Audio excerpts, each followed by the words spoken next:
मुख्यमंत्री ने धोखा किया कि नहीं हमारे साथ। फिर उन्होंने अखाड़े कुल वालों से बात किया कि सब ठीक है। उन्हीं के वक्तव्य का प्रभाव रहा कि उस पहले अखाड़ों ने रद्द कर दिया था कि हम स्नान नहीं करेंगे। बाद में अखाड़े सारे संत महंत सब स्नान किए। आपने हमको धोखा में रखा कि कोई मृत्यु नहीं हुई है। हिंदू धर्म में ये नियम है कि जब परिवार में कोई मर जाता है, विशेष करके ऐसी घटनाओं में भोजन नहीं करता है कोई। हम कल एक दिन उपवास नहीं रख सकते थे उनके लिए जो चले गए। आपने उससे हमको वंचित कर दिया। हमको आपने ऐसा आभास करा दिया कि अफवाह चल रही है, कोई कैजुअलिटी नहीं हुई है, कोई मृत नहीं हुआ है। तो इतना बड़ा धोखा संत समाज के साथ, इतना बड़ा धोखा संत सनातनियों के साथ, इतना बड़ा धोखा हम लोगों के साथ कैसे इन्होंने कर दिया? क्यों कर दिया? अखाड़े की पीड़ा ज्यादा है कि आपने देश के सामने झूठ क्यों बोला, सनातनियों के सामने झूठ क्यों बोला? झूठा मुख्यमंत्री, क्या कारण है? क्यों इतनी बड़ी जब घटना हो गई थी तो आप क्यों छुपा रहे थे? तो इस बात की पीड़ा ज्यादा है कि जो घटना हुई वो तो हो गई, लेकिन इन्होंने उसको छुपाने का प्रयास किया जी। अब तो छुपाए रहे। शाम को जाकर के बोलते हैं कि वो हो गया है। आप पूरे दिन आपको पता ही नहीं था, दुनिया बता रही थी, आपको पता ही नहीं था। तो आज सबसे बड़ी जो हम लोगों के मन में पीड़ा है वो ये है कि हमारा मुख्यमंत्री झूठा है। वो इस बात की पीड़ा है कि वो हमारे साथ घटना घटती है, हम ही से छिपा लेता है और हमको हमारे जो मृतात्मा हैं उनके प्रति संवेदना व्यक्त करने के लिए, उपवास तक रखने के लिए मौका नहीं दिया इस व्यक्ति ने। तो हम तो कहते हैं कि ऐसे मुख्यमंत्री को कुंभ पर्व रहते रहते इस्तीफा दे देना चाहिए। ये नहीं है पद के काबिल, ये जनता से झूठ बोलता है। जो सच्ची बात है, घटना घट गई, उसको सामने रखो कि भाई ये हो गया है। कहाँ नहीं घटना घट जाती है, किसी भी जगह पर घटना घट सकती है। गलती सही बाद में उसका विचार होता है। घटना घट गई, लेकिन उसको छुपाना कि नहीं ऐसी कोई बात नहीं है, ऐसा आभास देना कि सब अफवाह है, सब अफवाह है, ये कहाँ तक उचित है? हम तो सबसे बड़ी पीड़ा इस समय ये हो गई है। बहुत मन मरमाहत है। जांच के लिए न्यायिक आयोग गठित किया गया। भाई न्यायिक आयोग से क्या लेना देना है? पहले तो ये बताएं, वक्तव्य दें कि इन्होंने झूठ किस आधार पर बोला। क्यों नहीं बताया गया जनता को?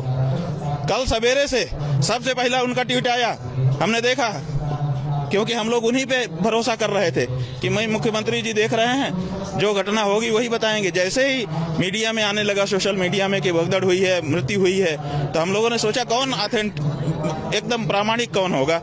हमने प्रामाणिक मुख्यमंत्री को समझा।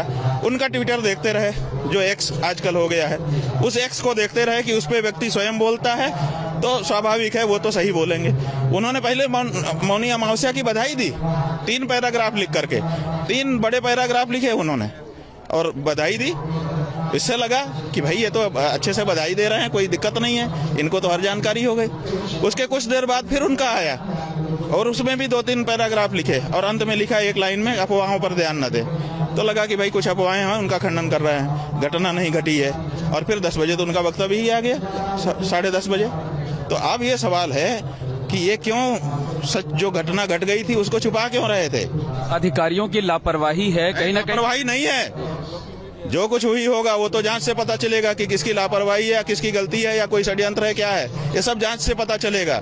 अभी जो बात है वो ये है कि मुख्यमंत्री जो घटना घट गई थी उसके बारे में छुपा क्यों रहे थे? अगर मृत्यु हुई थी तो फिर इन्होंने क्यों ये आभास कराया कि अफवाह है, कुछ भी मृत्यु नहीं हुई है? ये सबसे बड़ा सवाल है। पूरा दिन छिपाए रहे।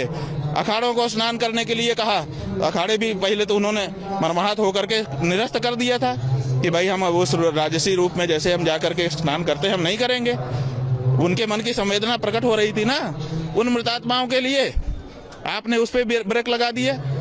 आपने कहा कि नहीं ऐसी अफवाह है, तो सब लोग स्नान करने गए, हम लोग स्वयं स्नान करने के लिए गए और उसके बाद भोजन किया। वो जो कल का भोजन है वो हमको सदा के लिए पीड़ा देगा और वो ड्यूटी मुख्यमंत्री आदित्यनाथ। जो धर्माचार्य हैं आप जैसे लोग, वो कल शाम तक श्रद्धांजलि भी नहीं दे सके, मृतात्माओं के प्रति संवेदना भी नहीं जता सके। जो हमारा तरीका है, धार्मिक तरीका है कि हमारे परिवार में सूतक लग जाता है, हमारा भोजन अपवित्र हो जाता है, हम नहीं करते हैं उस दिन।